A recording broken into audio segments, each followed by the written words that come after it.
Era el 11 de agosto de 1956 en East Hampton, Nueva York. Jackson Pollock, uno de los pintores estadounidenses más conocidos del siglo XX, conducía su Oldsmobile descapotable. Había estado bebiendo. En el auto con él estaban su joven pareja Ruth Kligman y su amiga Edith Metzger. Jackson perdió el control del vehículo y se estrelló, pero su historia comenzó mucho antes de ese día, y los eventos previos revelan una lucha mucho más profunda. Jackson nació el 28 de enero de 1912 en Cody, Wyoming, el menor de 5 hermanos. Su padre tenía problemas con el alcohol y a menudo actuaba violentamente. Jackson creció ansioso y emocionalmente inestable. De adolescente comenzó a beber. Se convirtió en su forma de lidiar con la ira y la tristeza. En 1930, se mudó a Nueva York para estudiar arte con Thomas Hart Benton junto a su hermano. A mediados de los años 30, su consumo de alcohol empeoró. En 1937, comenzó tratamiento psiquiátrico. Sus médicos lo alentaron a explorar sus pensamientos internos a través del arte. A fines de los años 30, Jackson se unió al Proyecto Federal de Arte bajo la Administración de Progreso de Obras. En 1943, firmó con la Galería Arte del Siglo de Peggy Guggenheim. Un año después pintó Mural, su primera obra a gran escala. Se casó con la también artista Lee Krasner en 1945. Ese mismo año se mudaron a East Hampton, donde Jackson creó algunas de sus obras más importantes. Para 1947, Jackson había desarrollado un método que lo hizo famoso, la pintura de acción. Colocaba lienzos en el suelo y vertía o lanzaba pintura sobre ellos. A menudo decía que sentía que estaba dentro de la pintura. Pinturas como Autumn Rhythm, Full Fathom 5 y Lavender Mist lo convirtieron en una figura nacional. Pero su vida personal se desmoronaba. A pesar de mantenerse sobrio de 1947 a 1951, cuando produjo muchas de sus obras más conocidas, luego volvió a beber. Sus pinturas se volvieron más oscuras. Las figuras humanas comenzaron a aparecer de nuevo. Durante este tiempo, un grupo conocido como el Instituto Sullivan comenzó a ganar atención en Nueva York. Se basaba en las teorías del psiquiatra Harry Stack Sullivan, quien creía que la conexión social era clave para la salud mental. Después de la muerte de Sullivan en 1949, Saul B. Newton asumió el liderazgo del grupo, junto con la doctora Jane Pierce. Newton no tenía licencia médica y había mentido sobre partes de su historial. Las creencias del grupo pronto se distorsionaron. El Instituto Sullivan afirmaba que las familias tradicionales eran perjudiciales. Animaban a las personas a romper lazos con sus parientes y vivir en comunidad. Las relaciones a largo plazo eran desalentadas. Los límites personales a menudo se ignoraban. El crítico de arte Clement Greenberg se involucró con el grupo e introdujo a Jackson y Lee a la doctora Pierce. Los métodos del grupo empeoraron su condición. Le dijeron que el alcohol ayudaba con la creatividad y que su relación con Lee lo retenía. En 1955, Jackson completó Scent y Search, sus últimas pinturas conocidas. Dejó de pintar en 1956 y se dedicó a la escultura. Su consumo de alcohol empeoró y su matrimonio se desmoronó. Luego conoció a Ruth Kligman. Ese verano, mientras Lee estaba en Europa, Jackson pasó tiempo con Ruth. La noche del 11 de agosto, Jackson, Ruth y Edith subieron a su auto. Había estado bebiendo mucho. A menos de 1 milla de su casa, el auto se estrelló. Jackson y Edith murieron. Ruth sobrevivió.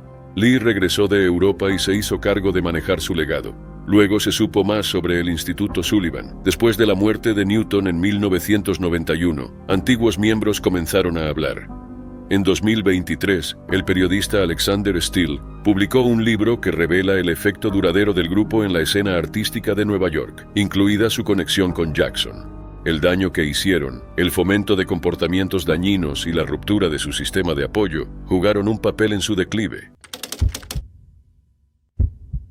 Andre Biddle era una figura en ascenso en el mundo de la cultura automotriz en línea, donde la velocidad, el riesgo y el rendimiento se mezclaban con el espectáculo. Conocido por decenas de miles de seguidores como uno Stock F30, se hizo un nombre en YouTube e Instagram compartiendo videos de sus BMW, llevándolos al límite en autopistas y sumergiéndose en la escena clandestina de carreras callejeras de Nueva York. Con solo 25 años, Andre se había convertido en un referente para muchos jóvenes fanáticos que admiraban su estilo audaz al volante y su carisma. Pero a comienzos de noviembre de 2024, Lo que empezó como otra carrera nocturna terminó en tragedia, truncando su vida en un devastador accidente con un auto de lujo. Los hechos ocurrieron en las primeras horas en la autopista Nassau Expressway, en Queens, cerca del aeropuerto JFK. La policía informó que Andre conducía su BMW 2023 a altísima velocidad cuando perdió el control en el carril izquierdo. El auto giró bruscamente hacia la derecha, salió de la vía y chocó contra un poste metálico en la banquina. El violento impacto hizo que el BMW rebotara entre los carriles antes de volcar, destrozándose sobre el asfalto. Andre fue expulsado del vehículo y los rescatistas lo hallaron cerca de los restos.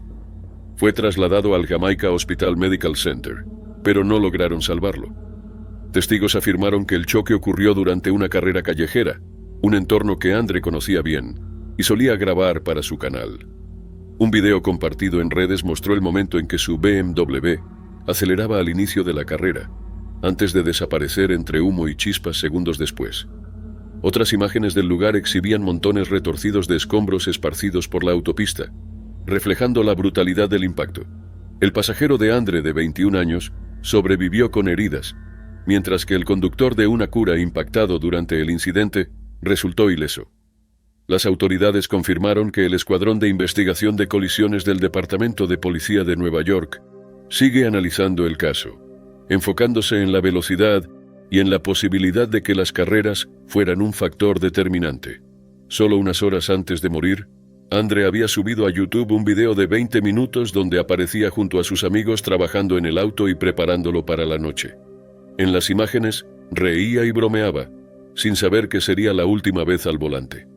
En las semanas previas al accidente, había compartido fotos posando con su BMW y clips mostrando su potencia, cómo podía pasar de 60 a 130 millas por hora en solo unos segundos. Su pasión por los autos de alto rendimiento era el centro de su identidad en línea, pero también conllevaba riesgos que le resultaron fatales. La noticia de su muerte se difundió rápidamente entre sus seguidores y compañeros de carreras. En Instagram, su familia confirmó la tragedia y anunció una suelta de globos en Haven Park, Bronx, donde Andre había crecido. El homenaje lo describía como impulsado por la pasión y alimentado por la adrenalina, agregando, que encuentres la pista definitiva entre las estrellas. Amigos y fans se reunieron para honrarlo soltando globos al cielo en un último adiós. El dolor fue inmediato. Seguidores dejaron cientos de mensajes en sus redes, recordándolo como un pionero de las carreras de arrancones en Nueva York y agradeciéndole por inspirar su amor por los autos. Algunos lo llamaron una leyenda que se fue demasiado pronto. Otros prometieron dejar las carreras tras ver las consecuencias de su último viaje. La muerte de Andre Biddle dejó expuestos los peligros de conducir a alta velocidad en vías públicas. Lo que comenzó como una búsqueda de adrenalina y contenido para su audiencia, terminó con un auto de lujo destruido y una vida prometedora truncada. El 15 de diciembre de 1995, ocurrió un accidente devastador cerca de Castle Andinas, un antiguo fuerte en una colina cerca de New Quay, Cornualles. Eran las 6:30 de la tarde, cuando un viaje rutinario se convirtió en una tragedia que cambiaría muchas vidas. Mark Wade, un camionero de 31 años de Fratton, había estado en la ruta desde temprano, transportando una excavadora Caterpillar en un camión de plataforma baja. Estaba agotado tras un largo día de trabajo y volvía al depósito de su empresa en St. Columb. El brazo de la excavadora, que debía estar bien sujeto, estaba suelto. Mientras Wade manejaba por una ruta angosta, el brazo se movió hacia el carril contrario. En ese momento, 4 autos venían en dirección opuesta. El impacto fue catastrófico. El brazo golpeó los autos, arrancando techos y causando destrucción inmediata. 5 personas murieron al instante. 3 hombres y 2 mujeres, entre ellas una pasajera. Otras 3 sufrieron heridas graves, incluso traumatismos en la cabeza. La escena fue espantosa. Los servicios de emergencia llegaron rápido. 10 ambulancias de lugares como New Quay, Wadebridge, Penzance y Bodmin atendieron a los heridos. Bomberos y policías trabajaron para controlar el caos, pero para 5 personas ya era tarde. La magnitud del desastre afectó profundamente a los rescatistas. Algunos luego necesitaron ayuda psicológica. Las autoridades investigaron cómo ocurrió. Descubrieron que el brazo debía estar asegurado con un pasador de metal y cadenas.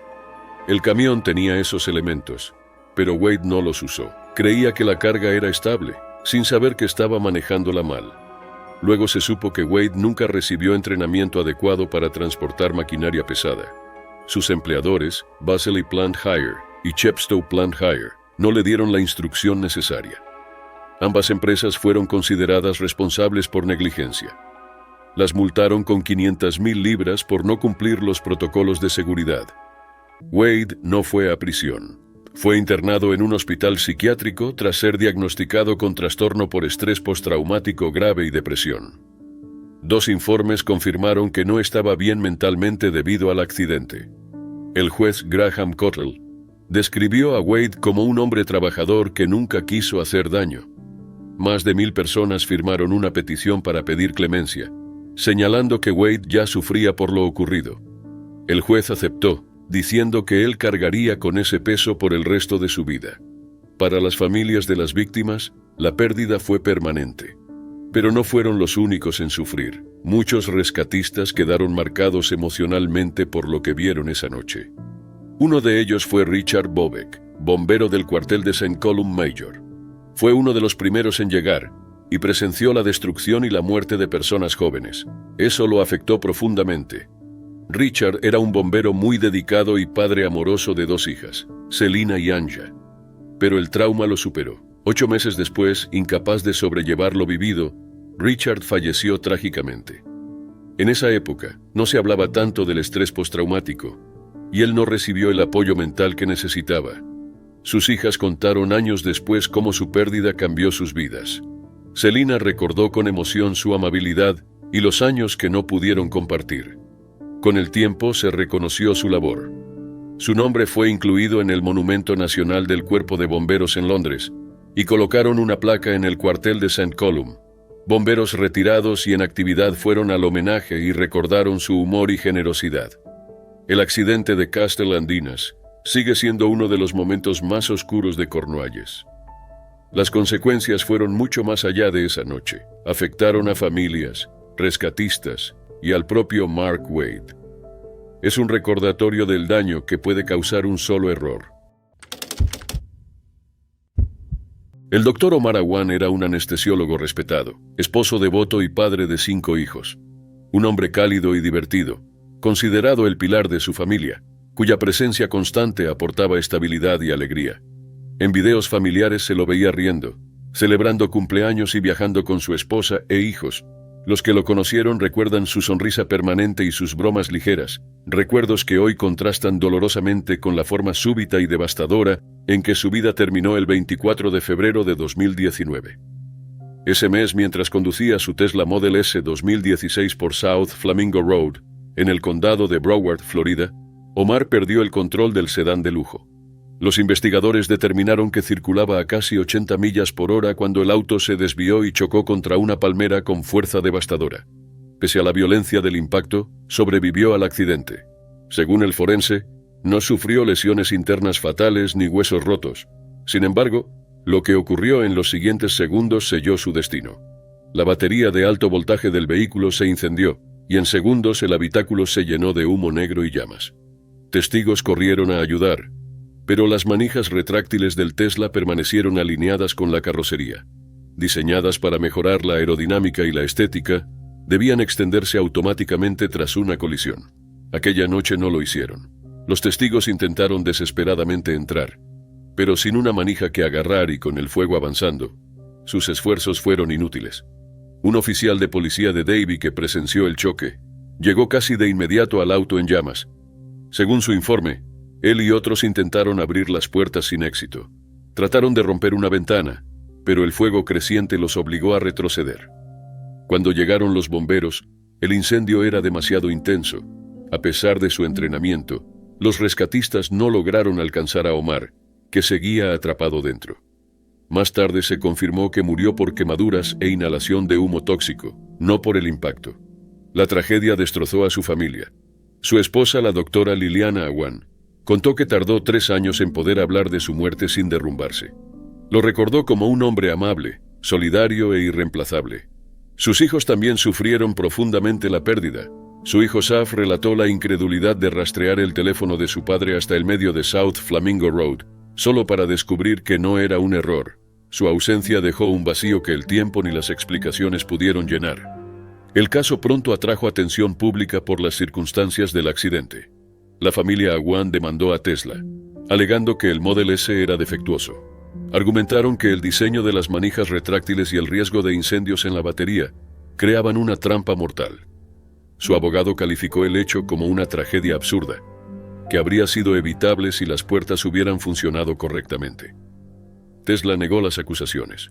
En los documentos judiciales, sostuvo que el Model S cumplía con los estándares de seguridad y lo describió como tecnología de punta.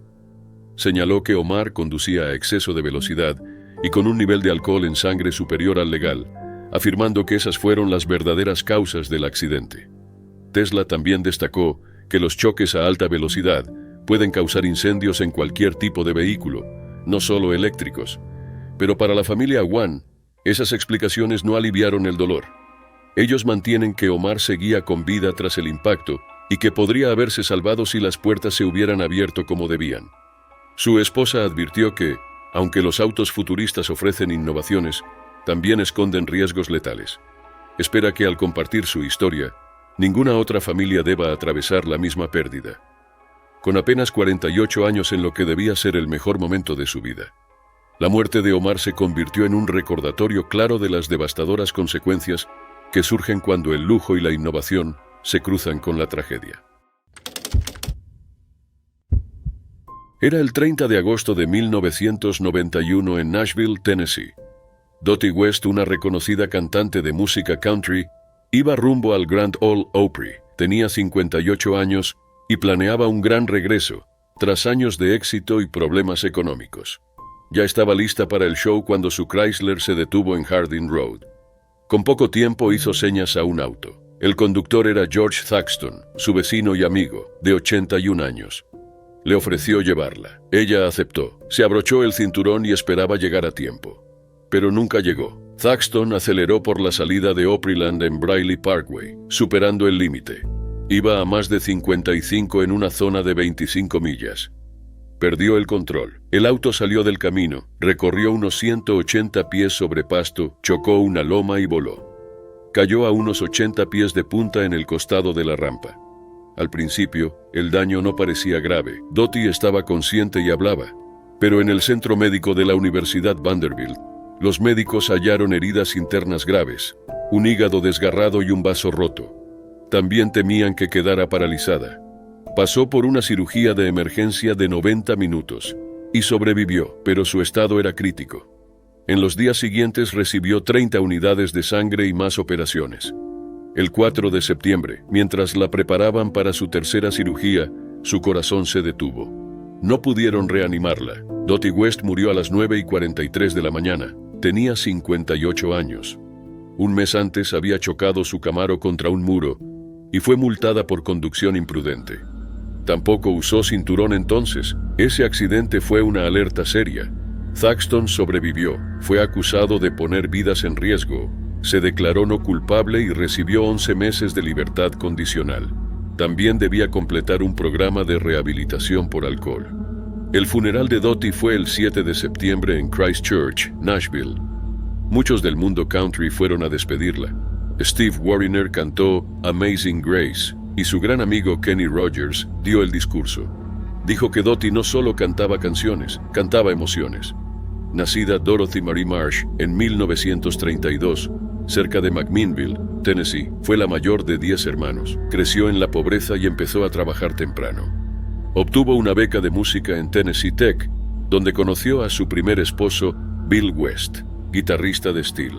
En los primeros años 60, se mudó a Nashville a buscar su sueño. Tras algunos fracasos, RCA Victor la firmó en 1964. Ese mismo año lanzó Here Comes My Baby, un éxito top 10 que le dio un Grammy, el primero para una mujer en el country. Su carrera creció firme. Tuvo éxitos como Would You Hold It Against Me, Paper Mansions y Rings of Gold con Don Gibson. También se hizo conocida por el jingle de Coca-Cola, Country Sunshine, que fue una de sus canciones más populares y ganó un Clio Award. A fines de los 70, sus duetos con Kenny Rogers La devolvieron a la cima con temas como Every Time Two Fools Collide y All I Ever Need Is You. En 1980 logró un número 1 como solista, A Lesson in Living. Pero el éxito trajo problemas personales. Se divorció de Bill y se casó 2 veces más, ambas con hombres menores. Su estilo de vida la alcanzó. A fines de los 80, enfrentaba deudas enormes y pidió bancarrota. El IRS subastó sus bienes y perdió su casa. Aún así planeaba su regreso, grabando un nuevo disco con amigos famosos. El auto que manejaba ese día era un regalo de Kenny Rogers, pensado para ayudarla a empezar de nuevo. Tras su muerte, muchos trabajaron para mantener viva su memoria. Janis Seeley y Steve Wariner contaron cómo Dottie influyó en sus carreras. Ron Harman era un fan devoto y lanzó una campaña para ingresarla al Country Music Hall of Fame. Dottie West cambió el camino de las mujeres en el country con su voz, su visión y su lucha por controlar su carrera.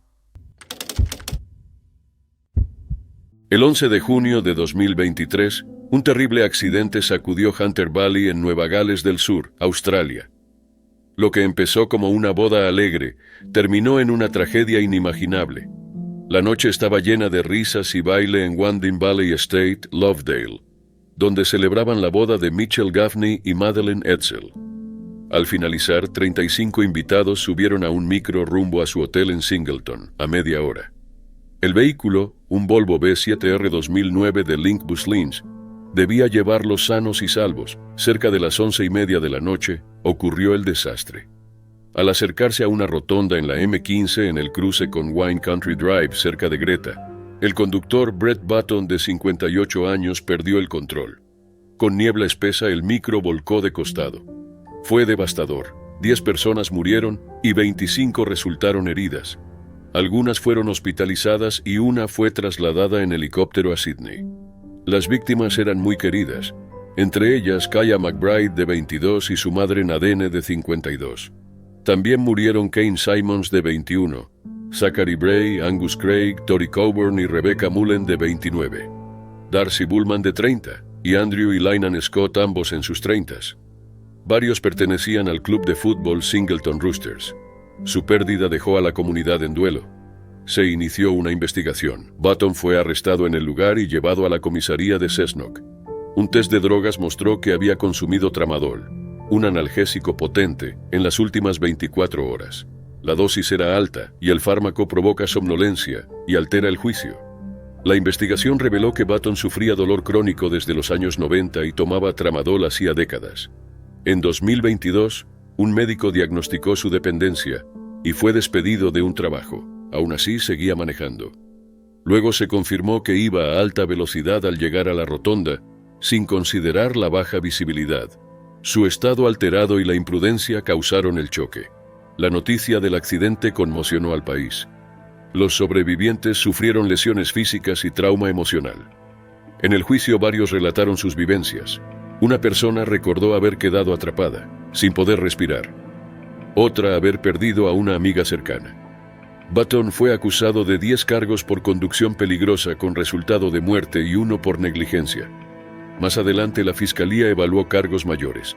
En enero de 2024, fue acusado de homicidio culposo. Sin embargo, tras un acuerdo, esos cargos se retiraron, lo que molestó a muchas familias. Button admitió culpa por los 10 cargos iniciales y otros delitos. Durante el juicio, se reveló que tomó más tramadol del indicado antes de manejar. Incluso bromeó sobre los riesgos. En la corte aceptó toda la responsabilidad. En septiembre de 2024, fue condenado a 32 años de prisión, con un mínimo de 24. Aunque dio algo de cierre, muchas familias sintieron que no fue suficiente. El retiro de los cargos más graves causó enojo, pues creían que la gravedad del hecho no fue reconocida. Se lanzó una campaña para ayudar a los familiares. El fondo Hunter Valley Bus Tragedy, gestionado por Rotary, recaudó casi $1,5 millones para cubrir gastos médicos, funerales y otras necesidades. Llegaron donaciones de todo el país, incluso de personas que no conocían a las víctimas. Se pudo evitar el choque. ¿Debía Button manejar con su historial médico? ¿Una mejor supervisión de choferes habría cambiado algo? ¿Y eran seguras las medidas en micros? Para los familiares, esas preguntas siguen abiertas. Hoy enfrentan el dolor de seguir adelante sin sus seres queridos. Y Button pasará décadas preso, cargando con una decisión que marcó muchas vidas en un instante. Fue el 30 de octubre del año 2000 en Encino, California. Steve Allen, el presentador original de The Tonight Show, se dirigía a visitar a su hijo menor. A sus 78 años, Steve seguía activo. Acababa de actuar en un evento con entradas agotadas en Victor Valley College.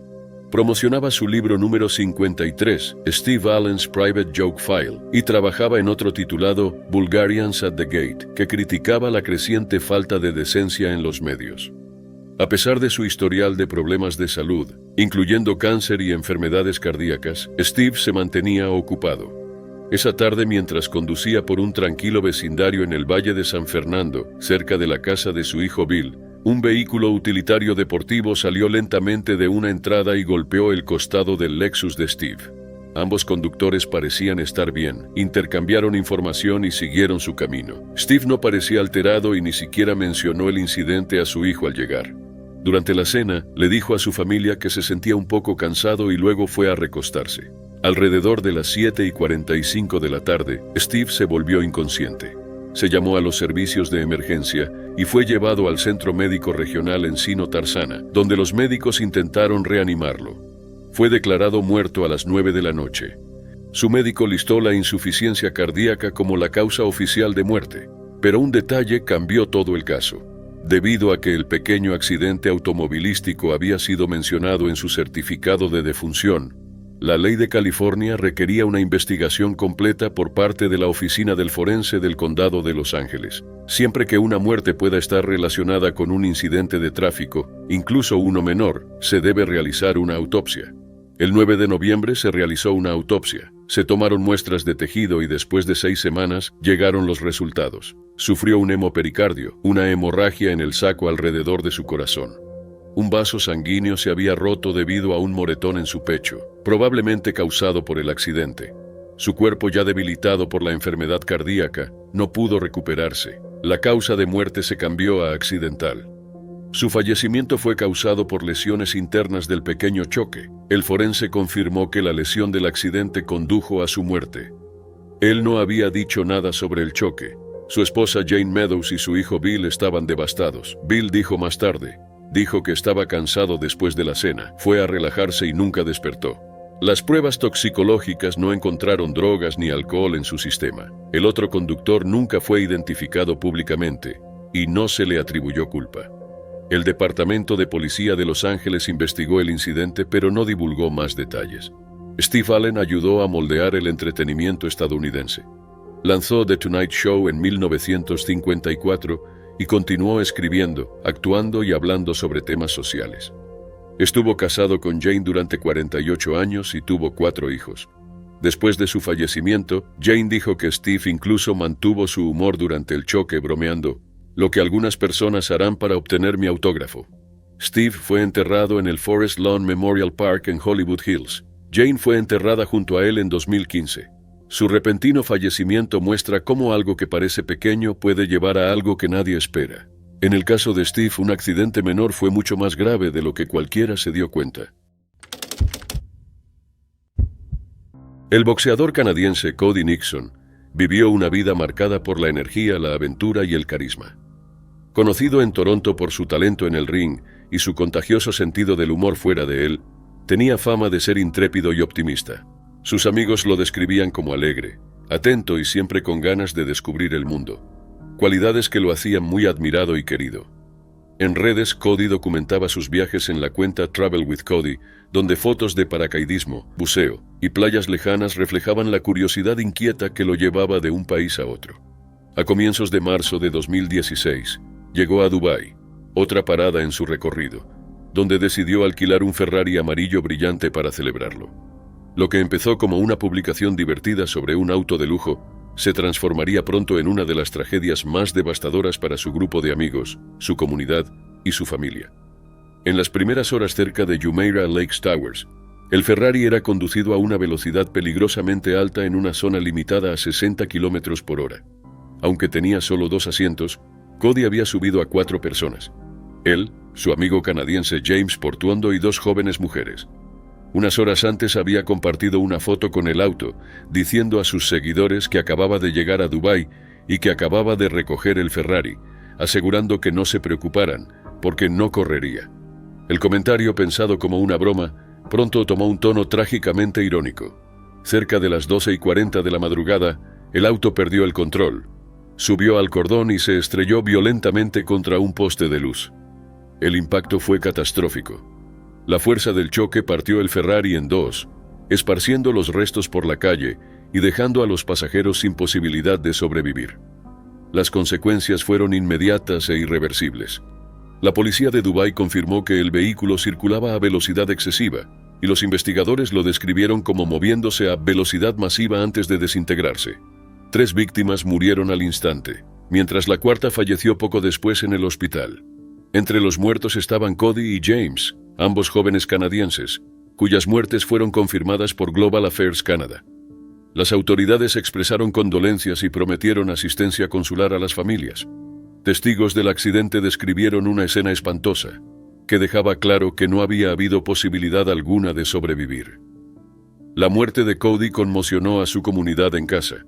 El Motor City Boxing Club de Oshawa, donde había entrenado y representado a Ontario en el Campeonato Canadiense de Boxeo en 2012, lamentó la pérdida de un boxeador recordado no solo por su talento, sino por la calidez que llevaba al gimnasio. Su entrenador, Don Nelson, lo describió como una presencia genuina, alguien que levantaba el ánimo y hacía reír a todos, incluso años después de dejar la competencia. Sus amigos también le rindieron homenaje en redes, recordando su humor, su espíritu aventurero y los lazos cercanos que había creado. Uno de ellos, que lo conocía desde hacía años, contó que Cody iba a ser su padrino de boda, un papel que nunca podría cumplir. La tragedia también llamó la atención internacional al conocerse la identidad de las otras víctimas. Las muertes de las jóvenes Victoria McGrath, sobreviviente del atentado del Maratón de Boston, y su amiga Priscilla Torres, fueron luego confirmadas por los medios. McGrath, quien había sobrevivido a un acto de violencia solo para morir en otra catástrofe repentina, fue recordada por su familia como amada y profundamente llorada. Para los que quedaron atrás, el accidente se convirtió en un recordatorio claro de las consecuencias letales de la velocidad y la imprudencia, incluso en autos diseñados para el rendimiento. 4 jóvenes vidas, cada una con historias de fuerza, promesa y aventura, se perdieron en un instante. Los restos del Ferrari amarillo, partido en 2 en una calle de Dubái, se volvieron símbolo tanto de la fragilidad de la vida como del costo devastador de las decisiones tomadas en segundos de imprudencia. El 18 de julio de 1969 en la isla Chappaquiddick, frente a Martha's Vineyard, Massachusetts, un hecho con el senador Edward Ted Kennedy dejaría preguntas sin respuesta y cambiaría su carrera para siempre. Con 37 años, Ted Kennedy era una figura en ascenso en la política estadounidense, el menor de los hermanos Kennedy. Sus hermanos, el presidente John F. Kennedy y el senador Robert F. Kennedy, habían sido asesinados. En 1969, Ted era una figura clave en el Senado, el miembro más joven en ocupar el cargo de líder adjunto de la mayoría, y un posible candidato presidencial para 1972. Ese día Kennedy participó en una carrera de botes cerca de Martha's Vineyard. Después, asistió a una reunión con amigos y figuras políticas, entre ellas 6 mujeres que habían trabajado en la campaña presidencial de Robert Kennedy. Una de ellas era Mary Jo Kopechne, una secretaria política de 28 años con un futuro prometedor. Cerca de las 11 de la noche, Kennedy se fue de la fiesta con Mary Jo, diciendo que la llevaba a su hotel. Sin embargo, ella dejó su bolso y la llave de su habitación, lo que puso en duda su versión. Alrededor de la medianoche, un oficial vio el auto de Kennedy yendo rápido por un camino sin pavimentar cerca de Chappaquiddick. Al acercarse a un pequeño puente, Kennedy perdió el control y el auto cayó a un estanque volcando. Kennedy logró salir, pero dijo que no pudo rescatar a Mary Jo, que quedó atrapada adentro. El agua estaba fría y la corriente era fuerte. En lugar de pedir ayuda enseguida, Kennedy volvió caminando a la fiesta, pasando varias casas. Les contó a su primo Joseph Gargan y a su amigo Paul Markham lo ocurrido, pero nadie llamó a la policía. Luego Kennedy se fue nadando a Edgartown, donde se alojaba. Se cambió de ropa, algo que luego generó sospechas. Empleados del hotel dijeron que lo vieron caminando tranquilo. A la mañana siguiente parecía normal, incluso se quejó por el ruido de una fiesta cercana. No fue hasta media mañana que reportó el accidente. Para entonces unos pescadores ya habían encontrado el auto, y buzos recuperaron el cuerpo de Mary Jo. La demora y la conducta de Kennedy generaron muchas preguntas. ¿Por qué no pidió ayuda al instante? ¿Habría podido salvarla si actuaba antes? La investigación fue breve. Kennedy dio una declaración por televisión diciendo que el miedo y el dolor lo abrumaron, y por eso abandonó el lugar. Pero muchos detalles seguían sin aclararse. Más tarde se supo que pidió a sus allegados que no hablaran. Muchos creyeron que pensó más en proteger su carrera que en Mary Jo. A pesar de lo ocurrido, no se hizo autopsia al cuerpo. Hubo rumores de que ella estaba embarazada, pero no había pruebas. John Farrar, el buzo que halló su cuerpo, dijo que tal vez sobrevivió por horas dentro del auto, en una burbuja de aire. Si Kennedy hubiera pedido ayuda antes, tal vez se habría salvado. En los días siguientes, Kennedy parecía afectado. Sus amigos lo veían retraído y su esposa Joan sufrió un aborto. Su padre Joseph Kennedy, padre ya enfermo, empeoró tras el escándalo. Legalmente Kennedy enfrentó pocas consecuencias. Se declaró culpable de abandonar la escena y recibió una condena suspendida de 2 meses. A pesar del escándalo, siguió en el Senado por décadas y fue un legislador respetado, aunque el caso Chappaquiddick dañó su imagen y arruinó sus chances presidenciales. La historia de Mary Jo Kopechne quedó eclipsada por la política. Su vida terminó en circunstancias confusas, y las preguntas sobre esa noche siguen. ¿Qué habría pasado si Kennedy actuaba a tiempo? El caso Chappaquiddick sigue siendo uno de los eventos más debatidos en la historia política de Estados Unidos, dejando interrogantes que aún persisten. Shot Gerald Smith era un hombre que valoraba la familia, los viajes y el ritmo simple de la vida diaria. A los 82 años, seguía activo e independiente, trabajando como chofer de Uber en Delray Beach, Florida, para ayudar a su esposa y cubrir los gastos del hogar. Amigos y familiares recordaban sus viajes por carretera a Canadá, sus fotos en el lago Ontario y las risas que compartían. Pero en septiembre de 2016, la vida de Gerald terminó en un devastador accidente que mostró las consecuencias de conducir de forma imprudente autos de lujo. La tarde del 21 de septiembre de 2016, Gerald manejaba su Buick Enclave plateado rumbo a casa, donde su esposa Eloise lo esperaba con la cena lista. Al salir de una señal de alto cerca de Northeast First Street, su SUV fue impactado con gran fuerza por un Lamborghini amarillo mostaza. Al volante del auto deportivo, valuado en $354,000, estaba Roger Wittenberns, un acaudalado empresario de gimnasios con antecedentes de conducir ebrio. Las investigaciones revelaron que Wittenberns había estado bebiendo en exceso en un restaurante cercano, consumiendo varios Long Island Iced Teas. Su nivel de alcohol en sangre era de 0.15, casi el doble del límite legal, y su Lamborghini iba a más de 75 millas por hora en una zona de 35 al momento del impacto. La colisión fue catastrófica. El SUV de Gerald fue golpeado por el Lamborghini a toda velocidad, y los servicios de emergencia lo trasladaron al Delray Medical Center. Pese a los esfuerzos, falleció poco después de llegar. Wittenberns sobrevivió con heridas, mientras su novia, que conducía aparte un Porsche amarillo, abandonó el lugar. Para la familia de Gerald, la pérdida fue inconmensurable. Sus hijos escribieron que extrañaban su voz, su alegría y la seguridad que él les daba. El choque los dejó no solo en duelo, sino también temerosos, cada cruce recordándoles lo que les había sido arrebatado.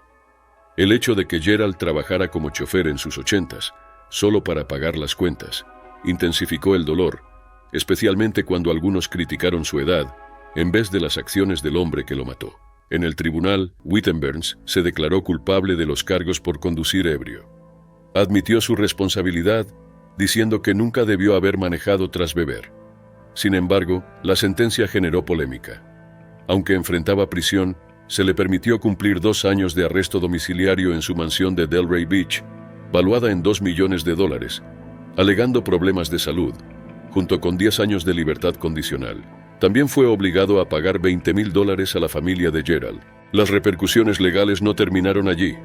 Eloise, la viuda de Gerald, llegó a acuerdos con la aseguradora de Uber, James River Insurance Company, y con Wittenberns.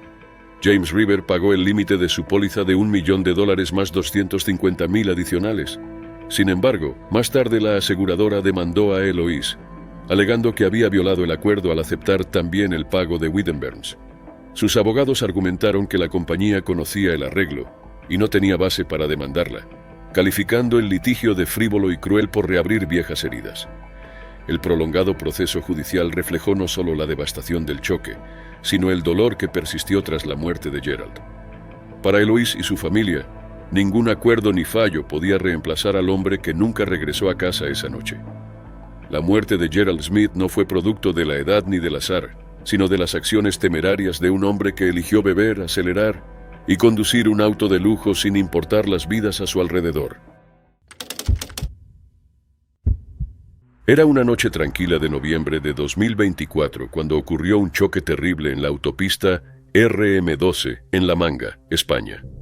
Un viaje común se volvió un desastre cuando una lancha se soltó de un tráiler y causó un accidente mortal.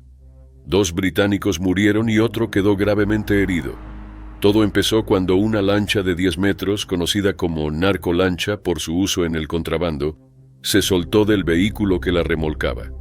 Estas lanchas están hechas para gran velocidad, con motores potentes para evitar ser detectadas en el mar. Iba a unos 120 kilómetros por hora. Se desprendió, salió volando y cayó sobre un Seat León donde iban 3 británicos. El conductor y el pasajero del asiento delantero de 49 y 57 años no sobrevivieron. El impacto fue demasiado fuerte. El tercer pasajero, un hombre de 54 años que iba atrás, sufrió heridas críticas. Los servicios de emergencia lo llevaron al Hospital Clínico Universitario Virgen de la Rixaca en Murcia, donde quedó en estado grave. El choque causó aún más daños. El impacto generó una reacción en cadena con otros 6 vehículos. Algunos fueron empujados fuera de la ruta, otros volcaron o quedaron muy dañados. Los rescatistas tardaron más de 30 minutos en liberar a las víctimas atrapadas. Testigos describieron una escena caótica: metal retorcido, vidrios rotos y restos por todas partes. Varias personas más resultaron heridas, incluidas 2 mujeres, de 18 y 55 años, y 2 hombres, de 19 y 29. Todos fueron llevados a hospitales en Cartagena con lesiones de distinto grado. La autopista quedó cerrada por horas mientras se limpiaban los restos e investigaban los hechos. Los peritos notaron que no era una lancha común. Era una lancha potente usada en contrabando. Su gran tamaño y peso la hacían muy peligrosa sin control. Tenía 2 motores de 300 caballos de fuerza, lo que la convirtió en un proyectil al soltarse. La policía y la Guardia Civil comenzaron la investigación. La lancha estaba sujeta a un tráiler remolcado por otro auto, que iba delante del Seat León. Pero como no estaba bien asegurada, se soltó y cruzó ambos carriles. El conductor del León no tuvo tiempo de reaccionar. El impacto fue inevitable. El conductor del vehículo que remolcaba huyó antes de que llegaran las autoridades. Se cree que podría estar vinculado al contrabando. Tal vez había otro pasajero en ese auto, pero no se confirmó. Se inició una búsqueda, pero hasta ahora no encontraron a nadie. Una de las claves fue un grupo de tickets de supermercado hallados entre los restos.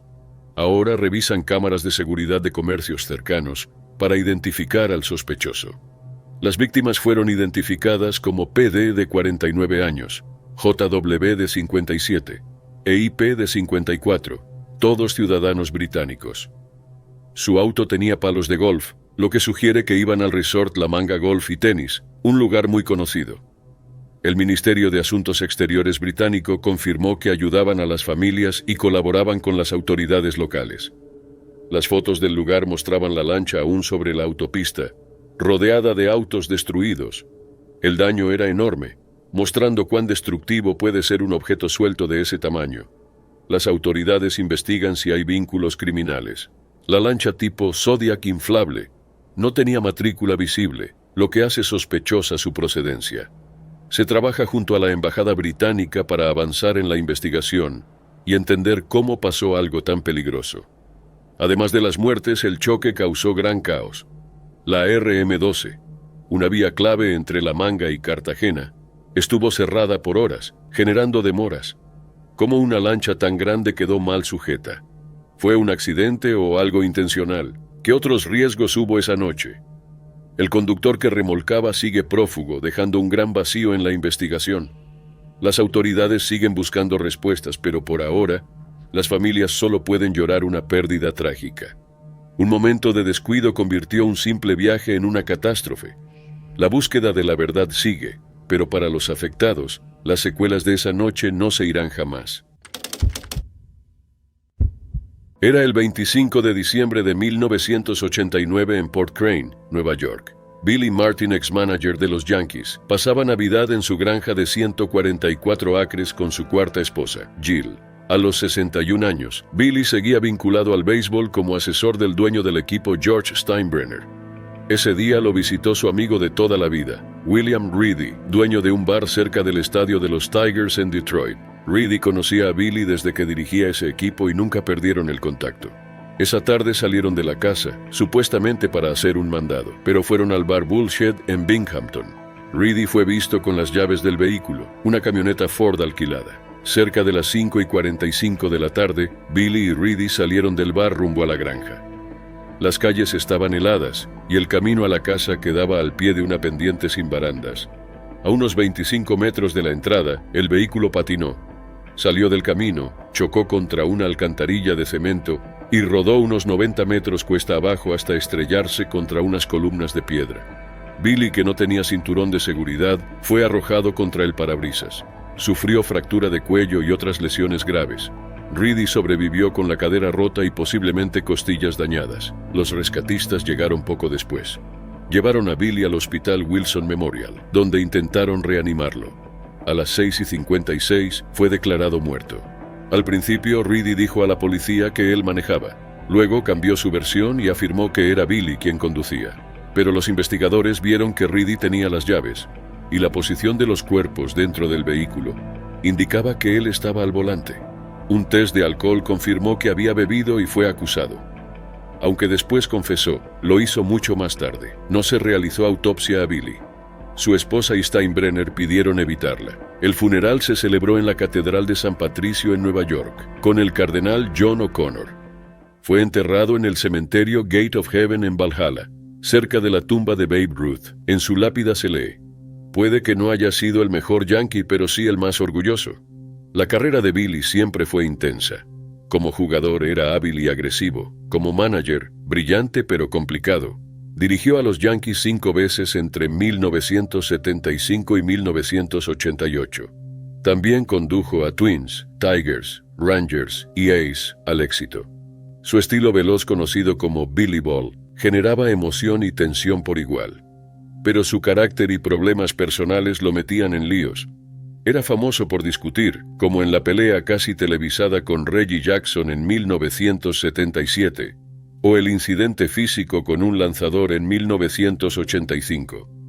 Su sucesor como manager, Lou Piniella, quedó devastado. Willie Randolph, quien lo veía como mentor, dijo que no le sorprendía cómo terminó todo, pero que igual dolía. Su hijo Billy Jr. planeaba visitarlo al día siguiente. En cambio, voló a Nueva York para el funeral. Por años, Navidad solo le recordó dolor. Eso cambió con el nacimiento de su hijo, Billy III. Aún así desearía que sus hijos hubieran conocido a su abuelo, al que llaman Uno Pa, por el número que usaba como Yankee. Reedy no volvió a beber tras esa noche. Murió en 2009 de cáncer. El choque fue un lento derrape por una colina helada, a segundos de casa. Después de décadas de caos dentro y fuera del campo, fue un camino tranquilo y unas pocas decisiones equivocadas lo que acabó con todo. Jake McLean era bien conocido en el mundo de la televisión de realidad británica. Con solo 33 años, había vivido una vida llena de reconocimiento y controversia, aunque quienes lo conocían sabían también que era encantador y leal. En julio de 2022, durante un viaje a Turquía con su novia intermitente, Yasmin Aukelu, su vida terminó repentinamente en un accidente que expuso tanto el atractivo como el peligro de los autos de lujo. En la madrugada del 3 de julio de 2022, Jake conducía un Mercedes E-Class azul, un sedán de lujo mediano reconocido por sus avanzados sistemas de seguridad y su ingeniería refinada. Él y Yasmin viajaban por una carretera montañosa entre la ciudad de Bodrum y el balneario de Yalikavak. Alrededor de las 4:30 de la mañana, al tomar una curva cerrada a la izquierda, el auto perdió el control. En segundos, atravesó la barrera del camino, cayó más de 70 pies al vacío y terminó volcado boca abajo en un barranco a casi 30 pies de profundidad. El impacto fue catastrófico. Jake no sobrevivió. Su causa de muerte fue registrada como lesiones traumáticas en la cabeza sufridas al golpear el suelo. Jasmine, que dormía en el asiento del acompañante, despertó atrapada dentro del vehículo volcado. Su brazo derecho había quedado aprisionado bajo el techo aplastado del auto. Entre humo y silencio se dio cuenta de que Jake no respondía. Desesperada por escapar, tomó la terrible decisión de romperse el brazo deliberadamente para liberarse, desgarrando una arteria y un nervio en el intento. A pesar del dolor y la confusión, Jasmine logró arrastrarse entre arbustos espinosos en la oscuridad, gravemente herida, hasta llegar a la carretera y pedir ayuda. Un automovilista que pasaba dio el aviso, y fue llevada de urgencia al Hospital Acıbadem en Bodrum, donde los médicos calificaron su supervivencia como un milagro. Sus heridas eran graves, requirieron tratamiento inmediato y la dejaron con cicatrices permanentes y posible daño duradero en el brazo. Semanas después surgieron más detalles. Una investigación reveló que Jake conducía bajo los efectos del alcohol, con casi 3 veces el límite legal en sangre y rastros de una sustancia ilegal. La forense doctora Shirley Radcliffe concluyó que la intoxicación combinada con la peligrosa carretera de montaña había contribuido directamente al accidente.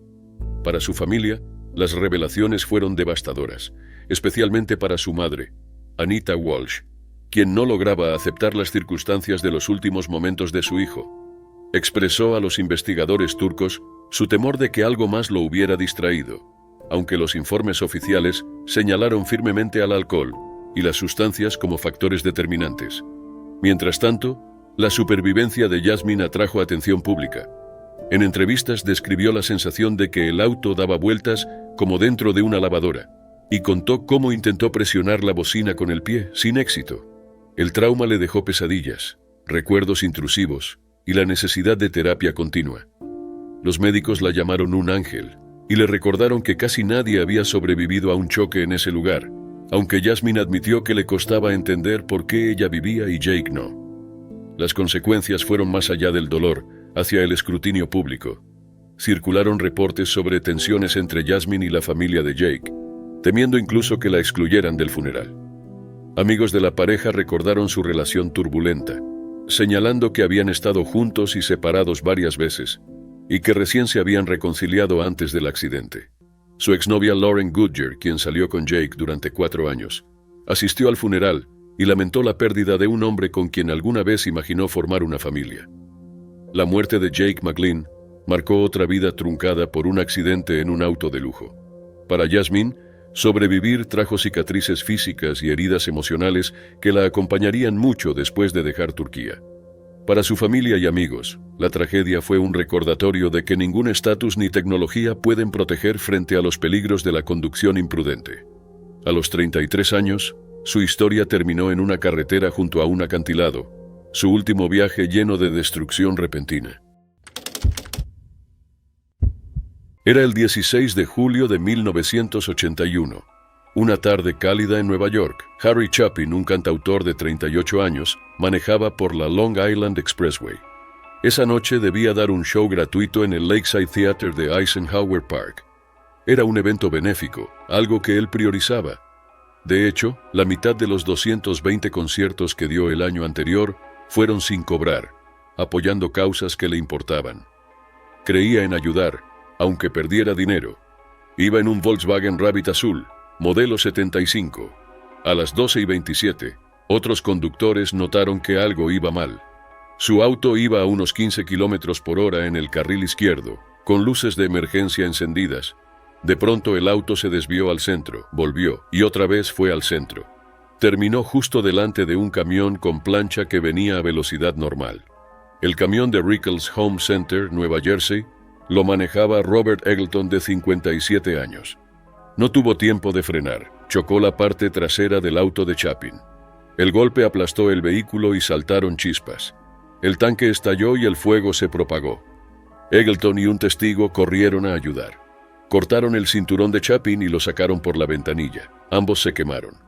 Chapin estaba inconsciente. Un helicóptero policial lo llevó al Nassau County Medical Center, donde intentaron reanimarlo durante media hora. A la 1:05 fue declarado muerto. Al principio se pensó que había tenido un problema cardíaco, pero la autopsia lo descartó. El doctor Minoru Araki dijo que murió por heridas internas severas. Una arteria se rompió en el choque, causando hemorragia interna. Su corazón estaba sano. La policía no pudo confirmar por qué el auto se comportó así. Tal vez intentaba frenar por una falla mecánica, pero no se halló causa exacta. Más tarde se supo un dato inesperado. Su licencia había sido revocada el 1 de marzo por faltas de tránsito. Tenía al menos 15 infracciones en 8 años, como exceso de velocidad y manejar con suspensión. Iba solo ese día, rumbo a tocar por una causa. No tenía documentos y tardaron más de 6 horas en identificar su cuerpo. El show se canceló. Una semana después, más de 500 personas se reunieron en Grace Church, Brooklyn, para homenajearlo, contar anécdotas y cantar sus temas. Chapin gastó casi todo su dinero en causas solidarias. Una vez se quedó media hora bajo la lluvia saludando a gente en un evento que recaudó $200,000 para salvar un programa artístico. Su muerte impactó al mundo humanitario. 13 congresistas lo homenajearon en sesión. Uno dijo que había hecho más contra el hambre que muchos funcionarios. Su esposa Sandy y su hija Jen siguieron su labor. En 1987, le dieron la medalla de oro del Congreso por su labor humanitaria. Sandy demandó a la empresa del camión. Ganó un acuerdo por negligencia de 12 millones. Harry fue enterrado en Huntington, Nueva York. Su lápida tiene versos de una canción suya, que reflejan sus valores. El teatro donde iba a tocar fue renombrado en su honor. Dejó 5 hijos, un legado musical duradero y la prueba de que una sola persona puede cambiar las cosas. Era el 13 de febrero de 2024 en Mesa, Arizona. Ray Longi, un padre y abuelo de 67 años, fanático de la aviación, iba rumbo al aeropuerto Sky Harbor de Phoenix para buscar a su esposa. Era un viaje simple, uno que había hecho muchas veces. Amaba los aviones y vivía cerca del aeropuerto Falcon Field, donde solía verlos despegar y aterrizar. Su familia decía que podía reconocer un avión solo por el sonido del motor. Pero ese día, Ray nunca llegaría al aeropuerto. Mientras manejaba su Lexus rojo por la calle Greenfield, un jet privado se preparaba para despegar desde Falcon Field. La aeronave, un modelo ejecutivo de lujo, avanzó por la pista, pero algo falló. No logró despegar, perdió el control y se estrelló contra el auto de Ray. El impacto fue fatal. Ray murió en el acto. El jet no se detuvo. Siguió su curso fuera de la ruta y terminó en una plantación donde se incendió.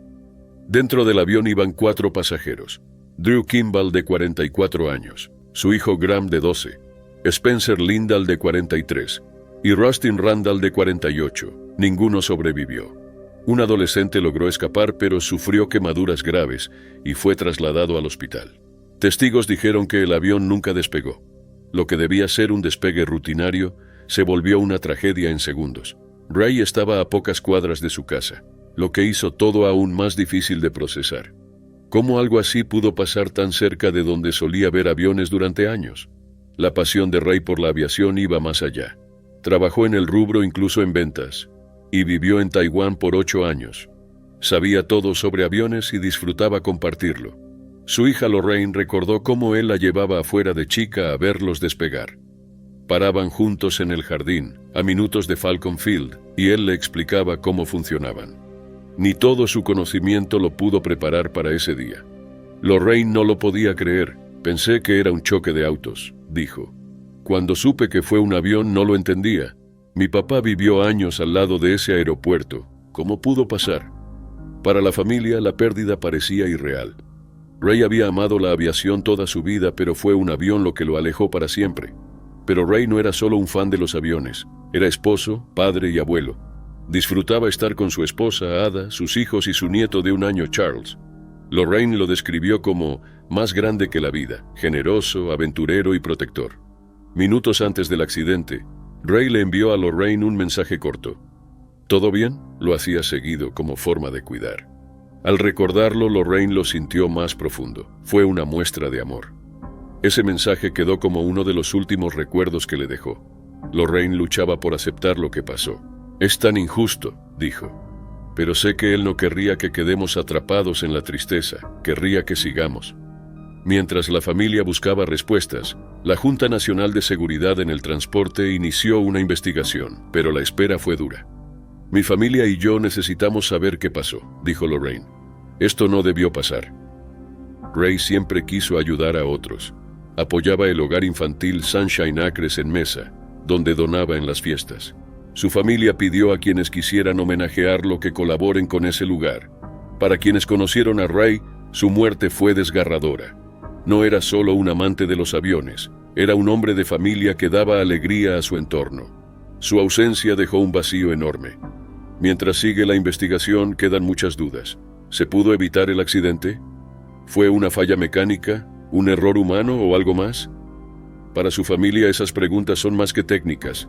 Son un doloroso recordatorio de que él ya no está. Pero entre la pena, Lorraine guarda sus recuerdos, las risas, el cariño y los momentos compartidos. La vida de Ray Longy estuvo llena de aventura y bondad. Aunque su historia terminó en tragedia, su huella será eterna.